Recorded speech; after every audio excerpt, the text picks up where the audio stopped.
No intro, skincare routine, let's go. In the morning, my skin is clean from the night before, so I splash with water. This is to both wake myself up and to get my skin wet so that the next ingredients can sink in. I then follow up with a Korean style skin or toner. This is the Benton Snail High Content Skin. I have several backups of this. I got this for a very inexpensive price on Yes Style. And I use this because I find it to be very hydrating, as well as some of the ingredients have nice antioxidant properties. When I'm finished with this, I'll probably move on to something else because I'm not convinced that this has enough active things that interest me in it. But I like it as a nourishing step in the morning for my skin. It has lots of things which hydrate. There's a niacinamide, a glycerin, a green tea, aloe, panthenol, which is like a skin conditioner, allantoin, which is like a moisturizer and anti-inflammatory. So there's lots of nice things in here, but I feel like this step could be nicer if I were to use a different product. Next, I use a hyaluronic acid. And so this is the hyaluronic acid of choosing at the moment. It is my Hada Labo Gokujyun. It's like a syrupy hyaluronic acid toner that has a very suitable pH that's skin safe or skin happy. I had intended to put this in a mister and mist it onto my face, but when I did so, it comes out like as a laser and rather than as a mist. So I use 2 sprays of this and I pat it onto my face. Oh, I forgot to mention what the texture of this is like. In my first step, it's a very watery toner, so I squirt this into my hand and I pat it onto my face. I might do this Snail one twice, but usually just once. And then I use the Hada Labo Gokujyun toner. I then follow up with a vitamin C serum. So this is Melano CC. It's a Japanese, Rohto Melano CC. It's a Japanese vitamin C serum. And it smells kind of like lemon pledge, and it comes out in this very cool dropper that is totally light safe and airtight. So it helps preserve the stability of the ascorbic acid that's in here, as well as there's not a whole lot of water that would help permit the degradation of the ascorbic acid. It's mostly in an oil base. So one thing I like about this step is I use just a few drops and I spread it very thinly over my face, because when you're using hyaluronic acid in your skincare routine, the purpose of it is to help the hyaluronic acid, have the hyaluronic acid recruit water to the surface of your skin from your own cellular matrix, and it plumps and hydrates the skin cells on the surface of your skin. This is not useful unless you kind of seal it in. So this has a nice vitamin E oil to it. So this effectively serves 2 functions. It delivers vitamin C to me, and it also seals in the moisture that I've added to my skin. This Hada Labo toner essence, or whatever it's called, by the way, is very prized because it has, I think it's like 5 different molecular weights of hyaluronic acid. So it can penetrate at different depths and last different lengths of time on and in the skin. So I really like that ingredient. I have really enjoyed having it in my routine. So then after I've done 3 drops of this, I let this hang out on my skin. This is when I brush my teeth, put in my contacts, get my hair situation under control, whatever it is that day. And then I follow up with my sunscreen.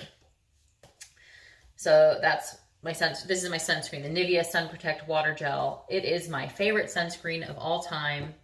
Vitamin C serves to lighten and brighten dark spots on the skin. Dark spots are caused by photo damage or hyperpigmentation as a result of acne scarring, which can be aggravated by photo damage.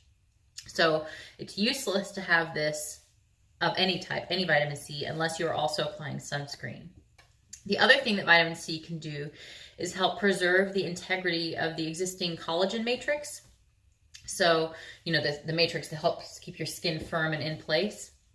The collagen matrix degrades in 2 ways: because of time, that is age, which we can't stop, and because of light damage, which we can assist with sunscreen. This is a sunscreen that's nice and thin. It leaves no white cast, and it does not leave any sticky residue on my face. It's super watery, and it does have alcohol in it. So if your skin is sensitive to alcohol, this would not be for you, but I love it. It's also unscented. The only thing it smells like is the alcohol. In fact, all of the things I've talked about so far are unscented except for this vitamin C, which has like a ginger, grapefruit, pledge furniture polish kind of smell, which is not unpleasant, but it, you know, I kind of wish it were unscented. For the evenings, I like to use an oil-based cleanser, and this is actually one I crafted myself. I am a chemist, so I like to play around with my own formulations from time to time. And so one of the things that I did was I bought from Amazon, like an argan oil thing, and I turned it into an oil cleanser by using some glycerin and some other things. So this is my oil cleanser right now. I'm excited to use it up. I'm not far from being done. And so what I do is I use a couple pumps of this in my hand. It's just an oily substance. I emulsify it and I smear it onto my face. I get it really just worked into my skin. I use a heck of a lot of this too. And I really try to like bust up the makeup and the eyebrows and everything. If I'm wearing waterproof mascara, I will sometimes attack that first with like a cotton round and some makeup remover. That's very rare. So the oil cleanser usually does a great job of taking care of that. And then what I'll do is I'll use some of my Pixi Glow Mud Cleanser, which contains some AHA or glycolic acid. And without washing off the oil, because the oil is hard to wash off without some help in the form of a cleanser, I'll use, I don't even know what size of dollop of this, bigger than this probably, Glow Mud Cleanser, and I'll smear it all over my skin. And this is so gentle that I don't mind getting it near my eyes even. And it polishes and cleans the skin. It works into the oil that I've put on my skin, and it gets all nice and juicy up in there. I use my Clarisonic with this too. I'll get my Clarisonic brush nice and wet, and that's the only water I use in my cleansing step thus far. And I'll go across my face, and I'm not fully convinced that the Clarisonic is necessary, but I like that it forces me to take my time with the cleansing, that I really have to like let this product reside on my skin for like some minimum amount of time, and let the ingredients work their magic. And then for the rinsing, I just splash, splash, rinse, rinse, get myself a mess, just fully like use tons of water to splash my face clean, to let it all rinse fully clean. I don't stop rinsing until I feel like all of the just stuff, the gunk is off of my skin. If necessary, I'll follow up with some micellar water if I haven't gotten all the makeup off, or, you know, to get the makeup off of my neck, because I blend my foundation down. I don't blend it all the way down my neck. I blend it down just below my jaw. And so I'll use the micellar water to finish clearing up the makeup. When I was using the Stridex pads, straight after the cleansing step, I would use a Stridex pad for my beta hydroxy acid, because the pH of this is a satisfactory pH such that I don't have to pH adjust prior to using the salicylic acid. This is an acidic cleanser after all. I did try to research the exact pH of it, but I just did a little strip test at home. I found it to be acidic, and I moved on with my life. But Pixi never answered me what their precise pH was when I reached out to them, so that's all right. I don't mind. Then I follow up with the same hydrating toner. So this one, so after the Stridex pads, which I'm no longer using, this toner, and then this one, which is the Hada Labo. And then after this is when I would use my active, if I were using an active. And in the evenings, the active that I'd prefer would be retinoid active. I'm actually considering getting on Retin-A as wrinkle prevention and skin, you know, like reducing fine lines and stuff, because I would love to have Botox. I got it one time a year ago, to help with like the crow's feet. And I also had like, it was like 2 units, 2 units, 2 forces. Like I had less than 20 units at the time. And I really, really wanted Botox again because I'm sick of like my foundation wrinkling into my forehead. But I thought, meh, if I just like accept it and use the Retin-A and like have the Retin-A help take care of what it can, maybe I can just be happy with that. Continue to use sunscreen, the world's best anti-aging medication there is. So anyway, after the hydrating toners is when I used to use the Differin Gel and when I'd like to use a retinoid. But I'm thinking of including this red serum into my regime at this point. I haven't even opened this yet. I also got this at, what's it called? Yes Style. This is from Skin and Lab. And it really intrigued me because I made my own skin oil, which I'll talk about in a minute. And in the research I was doing for making this skin oil, I found that there were so many ingredients that are actually in the fruit and rind of, or the flesh and the rind of different fruits that aren't present in the oils themselves. Like in sea buckthorn oil, there is lots of nice ingredients, but some other ingredients, some of the antioxidant benefits are actually in the flesh themselves, such as cranberries and pomegranates being rich in ellagic acid. And so ellagic acid, if you research it, it has some pretty incredible benefits related to skin health, anti-aging, the rate at which the skin can repair itself, the rate at which it can repair photo damage. And so since this is rich in cranberry and pomegranate and such, I thought maybe it could be a cool source of ellagic acid in my life. But I haven't tried that yet. But I would probably include it somewhere in this routine. I haven't even opened this yet, so I don't know what it's like. But currently, since I'm not using a retinoid, I also at this step use an eye cream. This is the Benton Fermentation eye cream. It's fine.